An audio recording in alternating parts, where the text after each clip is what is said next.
Growing up in our modest two-story house, I learned early on that my sister Lisa was different. Special, as my parents would say. I was 6 when she was born, and from the very beginning, everything in our household revolved around her delicate health. "Sarah, close that window right now," Mom would shout from downstairs. "Your sister might catch a cold." This was the soundtrack of my childhood, a constant reminder that Lisa's well-being was everyone's primary concern. I remember the first time I really understood how different our roles would be. I was 12, and Lisa had just started elementary school. She came home one day with a runny nose, nothing serious, but you'd think she had pneumonia from how my parents reacted. "This is your fault, Sarah," Dad's words cut through me like a knife. "You must have left the door open too long when you went to school this morning." I wanted to argue that Lisa had probably caught it from one of her classmates, like any normal kid would, but I knew better than to speak up. Instead, I just nodded and accepted my punishment of being grounded for the weekend. That same year, Mom started delegating household chores. While other kids my age were playing after school, I was learning how to properly dust furniture, vacuum carpets, and even do laundry. "But Mom, why doesn't Lisa have to help?" I asked one day, watching my sister sprawled on the couch watching TV while I folded what felt like mountains of clothes. Mom's response was quick and sharp. "Your sister has a weak immune system, Sarah. The doctors say she shouldn't overexert herself. Besides, you're so good at these things already." That became the pattern of our lives. If something needed doing, I did it. If something went wrong, it was my fault. When Lisa got a D in math in 4th grade, Dad grounded me for a week because I should have helped her study better. When she broke Mom's favorite coffee mug, somehow it was because I should have been watching her more carefully. I remember one particularly frustrating incident when Lisa was 10 and I was 16. She had taken my favorite sweater without asking and spilled juice all over it. When I complained to Mom, she just sighed and said, "Sarah, you should have put it somewhere she couldn't reach it. You know how careless she can be." That was the moment I started dreaming about college, about escape. I threw myself into my studies, knowing that education was my ticket to freedom. Every time I felt overwhelmed by the unfairness at home, I channeled that energy into my schoolwork. My teachers noticed my dedication, and my grades were excellent. But at home, even my academic success was somehow twisted to highlight Lisa's struggles. "See how easy it is for Sarah?" Mom would say to Lisa. "You just need to try harder, sweetie." But Lisa never had to try harder, because there were always excuses ready for why she couldn't succeed, and I was always there to pick up her slack. The day I graduated high school, everything changed. I had already accepted that college wasn't in my future, we weren't exactly rolling in money, and I figured any savings would go to Lisa's education. I'd been looking at job listings, planning to work at the local diner while taking some community college classes on the side. That evening, after all the graduation ceremonies were done, Mom and Dad called me into the living room. Lisa was sprawled on the couch as usual, playing on her phone. "Sarah, sit down," Dad said, his voice unusually serious. "We need to talk about your future." My stomach clenched. Here it comes, I thought. The lecture about responsibility, about helping the family, about putting my dreams on hold. Mom reached into her purse and pulled out an envelope. "We've been saving," she said, sliding it across the coffee table. "Ever since you were little." My hands trembled as I opened it. Inside was a bank statement showing an account in my name with enough money for 4 years at State College. But I thought. I stammered, looking between them and the paper in my hands. "We can see how well you're doing," Mom explained, glancing briefly at Lisa, who was pretending not to listen. "And Lisa, well, college might not be in her future. We thought this money would be better spent on you." I was speechless. For the first time in my life, I was getting something that Lisa wasn't. It felt strange, almost wrong after all these years. "But," Dad added, his tone growing stern, "we need you to promise us something." He leaned forward, his elbows on his knees. "When you finish college and get a good job, you'll help the family. Don't forget about your sister." Of course, I said quickly, still stunned by this turn of events. I promise. Lisa suddenly got up and stormed out of the room, slamming her door upstairs. Mom sighed but didn't follow her, a stark contrast to how they usually coddled her every mood. That fall, I packed my bags and headed to State College, 3 states away. The distance felt like freedom. For the first time in my life, I could open windows without worrying about anyone catching a cold. I could study without being interrupted to help with chores or watch Lisa. 2 months before graduation, I received an offer I couldn't refuse, a position at Anderson & Global, one of the most prestigious firms in the city. The salary was excellent, and the opportunity was too good to pass up. When I told my parents, they were surprisingly understanding about me not coming back home. I found a decent apartment not far from the office and settled into my new life. I kept in regular contact with my family, calling them every weekend. Our conversations usually centered around Lisa, how she was still finding herself after high school, not working, not in college, just existing. But for the first time in my life, I wasn't responsible for fixing that situation. 3 years into my job at Anderson & Global, Mom called with that tone in her voice, the one she always used when she wanted something. I was reviewing quarterly reports when my phone lit up with her name. "Sarah, honey," she began, her voice sweet as honey. "You know Lisa's been having such a hard time finding work." I closed my eyes, already knowing where this was going. "Your company is so successful," she continued. "Couldn't you put in a good word for your sister? Maybe get her a position there? She's very smart, you know that." My stomach twisted into knots. How could I explain that Lisa, who hadn't worked a day in her life and hadn't gone to college, wouldn't make it past the first round of applications at a firm like Anderson & Global? "Well," I said carefully, "we do have some openings. Let me send over the application form so Lisa can see what the requirements are." That evening, I forwarded the standard application form to Lisa's email. The requirements were crystal clear: bachelor's degree required, proficiency in SAP and Oracle systems, fluent in 2 foreign languages besides English, minimum 5 years of relevant experience preferred. After that, Mom stopped asking about getting Lisa a job at my company. Life went on. I worked hard, got promoted twice, and started building up a decent savings account. The thought of buying my own place began to take shape: no more rent, a place to truly call my own. 2 years later, I decided to visit home for the first time in months. The house looked smaller than I remembered, the paint peeling in places. Lisa was still living there, sprawled on the same couch, scrolling through her phone, just like when we were teenagers. Over dinner, I shared my plans. "I've been saving up," I said, pushing my peas around the plate. "I'm thinking about buying an apartment. The market's good right now, and with my credit score, I could get a decent mortgage rate." The table went quiet. Mom and Dad exchanged looks, while Lisa suddenly seemed very interested in her mashed potatoes. A week later, Mom called. Her voice was different this time, worried, almost desperate. "Sarah, honey, we need to talk," she began. "Your father's not doing well. His back is acting up again, and he can't take those extra shifts at work anymore." I listened as she listed their troubles: the leaking roof, outdated plumbing, walls that needed painting. Each problem came with a price tag attached. "We're barely making ends meet," she said, her voice cracking. "And after all we did for you, honey, the college money, giving you a chance at a good life. Now it's time for you to help your family, Sarah. We need you." There it was.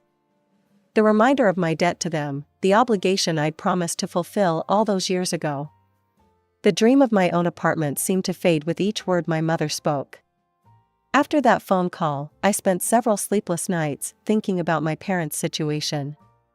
The guilt ate at me. Here I was, planning to buy an apartment while they couldn't even fix their leaking roof. Finally, I made a decision that would change everything. I called Mom back on a Sunday morning. "I've been thinking about what you said," I started, trying to keep my voice steady. "I want to help. I'm going to give you access to my account." You can spend up to $1,500 per month. That should cover the repairs and help with the bills." The silence on the other end lasted so long I thought we'd lost connection. Then Mom's voice came back, thick with emotion. "Sarah, that's so generous. It's such a large amount, we probably won't even need that much. Just enough for the basic repairs and some groceries." I walked her through setting up the access on her phone. "Just remember the limit," I reminded her. $1,500 per month. Of course, she assured me. "We'll be very careful with it." The first few months went smoothly. I was busy at work and barely checked the account activity, but when I did glance at it, I saw modest withdrawals, $700 here, $800 there. Mostly hardware stores, grocery shops, and utility payments. It seemed like they were being responsible with the money, just as Mom had promised. But then things started to change. The amounts began creeping up gradually, $900 one month, $1,100 the next. I tried not to worry about it. After all, they were still under the limit, and home repairs could be expensive. Then came the notification that changed everything. I was in a meeting when my phone buzzed with an alert I'd set up for large purchases, $2,000 charge at Luxe Boutique. I nearly dropped my phone. That couldn't be right.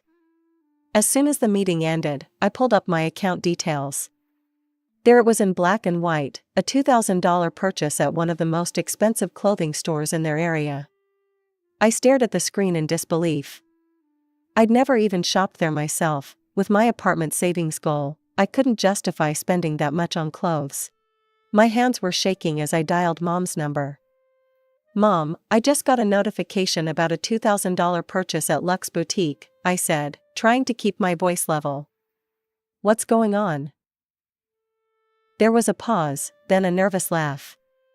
"Oh, that. Well, you know my birthday's coming up next month," she said, her voice unnaturally bright. I saw this absolutely gorgeous dress, and I thought, well, I've been feeling so down lately with all our troubles. I just wanted to treat myself a little. "Okay," I said, wanting to avoid an argument. "Just, please stick to the limit we agreed on." "Of course, honey," she said quickly. Then added, "By the way, I'm still looking forward to my birthday present from you. You haven't forgotten, have you?"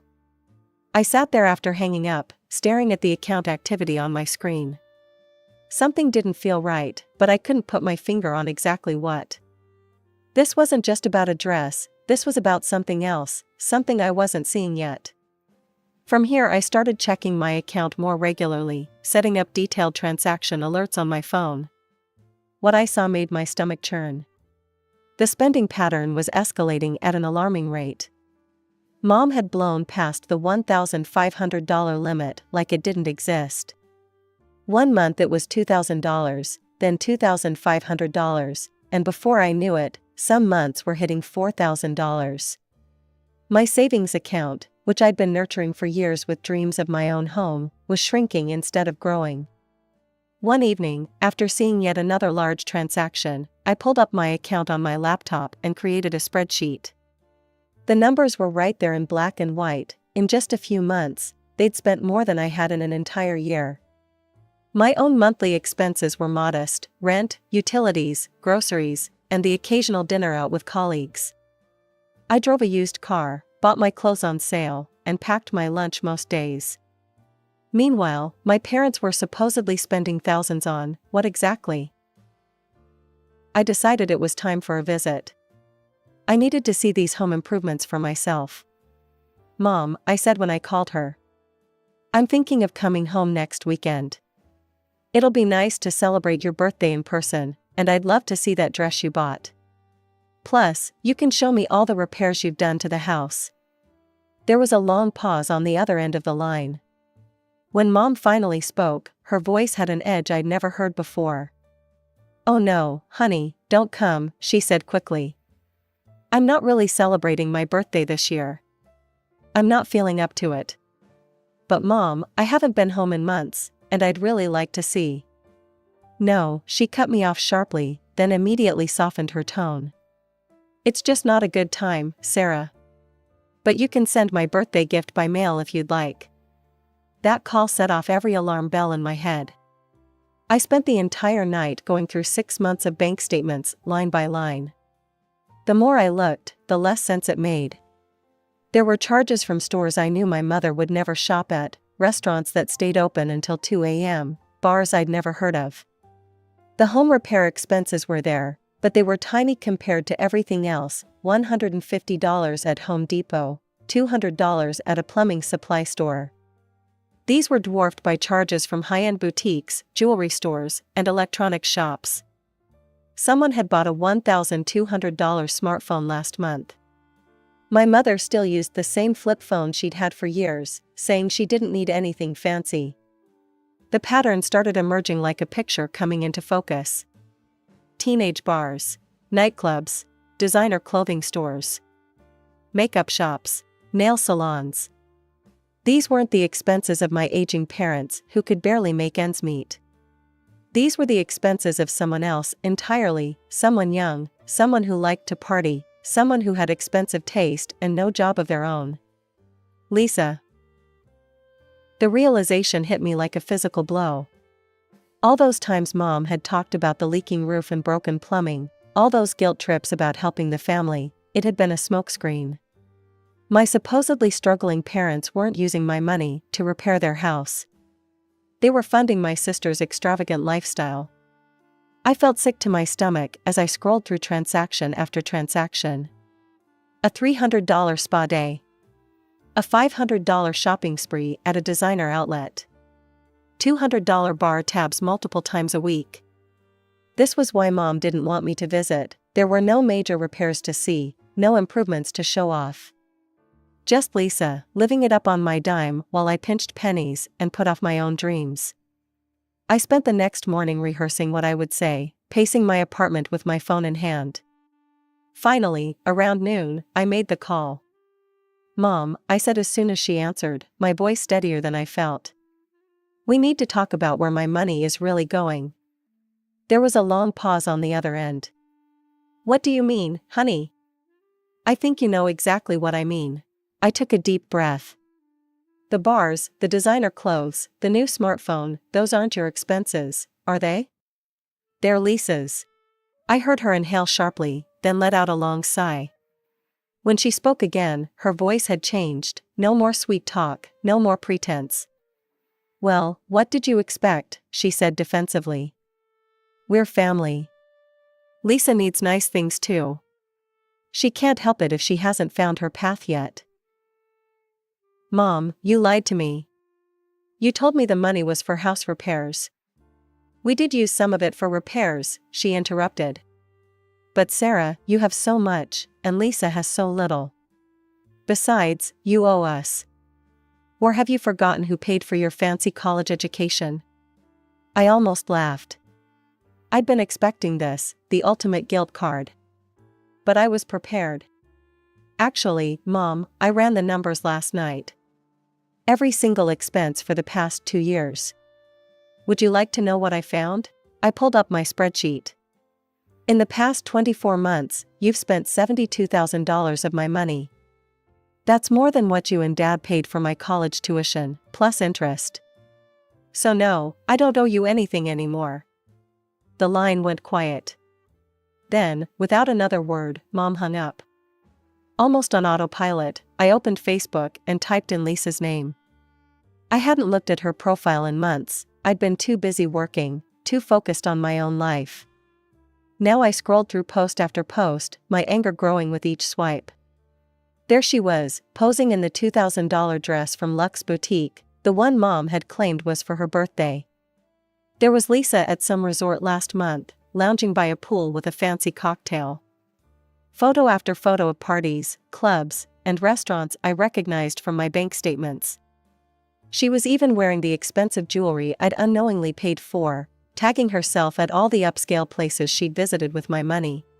I needed more information, so I called Aunt Marie, who had always been the family truth teller, the one person who never bought into the Lisa can do no wrong narrative. "Aunt Marie, I need to ask you something," I said. "Have you been to my parents' house lately?" Have they done any repairs? She let out a bitter laugh. Repairs? The only thing that's changed is the house is getting worse. Your father won't even fix the broken step on the front porch. Why do you ask? I explained about the money I'd been sending, about the supposed repairs. With each word, Aunt Marie's sighs grew deeper. Oh, Sarah, she said finally. That money's not going to repairs. Lisa doesn't work, doesn't even look for jobs anymore. Just parties all the time. She paused. And now she's trying to drag my Jenny into that lifestyle too. Keeps inviting her to these wild parties, telling her how much fun it is to live free and easy. My stomach was already in knots, but what she said next made my blood run cold. There's something else you should know, Aunt Marie continued, her voice dropping. Jenny told me this in confidence, but you need to hear it. Lisa's been showing around a letter of recommendation supposedly from you. Says she interned at your company under your supervision. Jenny saw it, it has your signature and everything. Lisa's planning to use it to apply at Carlton Industries. The room started spinning. A forged letter of recommendation? With my signature? If Lisa got caught, and she would get caught, it wouldn't just be her reputation on the line. It would be mine, my company's. Everything I'd worked for could be destroyed. I hung up with Aunt Marie and immediately called Carlton Industries' HR department. My hands were shaking as I explained the situation. I need to report a fraudulent letter of recommendation, I said. My sister is applying for a position using a forged letter in my name. I never wrote it, never signed it, and she has never worked at my company. I thought that would be the end of it. I was wrong. 2 days later, my phone exploded with calls from my parents. When I finally answered, Mom's screaming voice nearly burst my eardrums. How dare you sabotage your sister's career, she shrieked. She was about to get that job at Carlton Industries. Mom, she forged my signature. She was finally trying to make something of herself. Mom continued as if I hadn't spoken. And you ruined it. You've always been jealous of her. I heard shuffling, then Dad's voice came on the line, angrier than I'd ever heard him. Lisa's been crying for 2 days straight because of you, he growled. Is that what you wanted? To hurt your sister? Well, congratulations. You're no daughter of mine. Consider yourself disowned. Dad, she committed fraud. If you ever want us to forgive you, he cut me off, his voice cold and calculating, you'll need to start sending us more money. Much more than before. Maybe then, someday, we might consider forgiving you for what you've done to your sister. My father's words were the last straw. Years of manipulation, guilt, and unfairness crashed over me in that moment, and suddenly everything became crystal clear. No, I said firmly into the phone. I don't owe you anything anymore. I helped you selflessly, and you lied to me. If you need money so badly now, why don't you ask Lisa to help? She's the one you've been spending all that money on anyway. Before they could respond, I hung up. With shaking hands, I opened my banking app and permanently revoked my mother's access to my account. As I pressed the confirm button, I felt a weight lift from my shoulders, and a new one settle in my stomach. I knew what was coming. The call started the next morning. How could you do this to us? Mom's voice screeched through my voicemail. After everything we've done for you. You selfish bitch, Lisa's message followed. You think you're so much better than everyone else with your fancy job and your perfect life. I deleted the messages without listening to the end. But they kept coming, day after day. Text messages, voicemails, emails, all filled with insults, guilt trips, and demands to restore their access to my money. Each one more desperate and angry than the last. I blocked their numbers, but they started calling from different phones. I blocked those too. A week into the barrage, Aunt Marie called. Sarah, honey, she said gently. I wanted to warn you, your parents are calling everyone in the family. They're telling everyone what a terrible daughter you are, how you abandoned them in their time of need. She paused. I know the truth, and so does Jenny.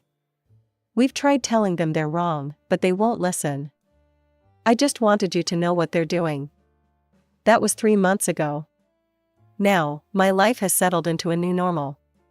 My savings account is growing again. It's amazing how quickly money accumulates when it's not being drained by others. I've started seriously looking at apartments, going to viewings on weekends. Last week, I even met with a mortgage advisor. The calls have mostly stopped, though I still get the occasional message from a new number. I delete them without reading them now. Sometimes I wonder about my parents, if Dad's back is really getting worse, if Mom is still covering for Lisa's excesses.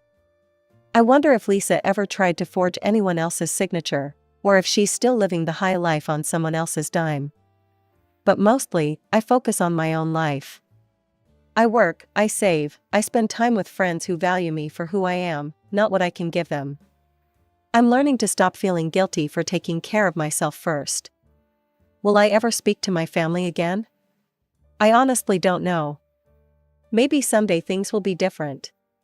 Maybe someday they'll understand what they did wrong, or I'll find it in my heart to forgive them even if they don't. But for now, I'm focused on building the life I want, one that isn't weighed down by guilt, obligation, or other people's expectations.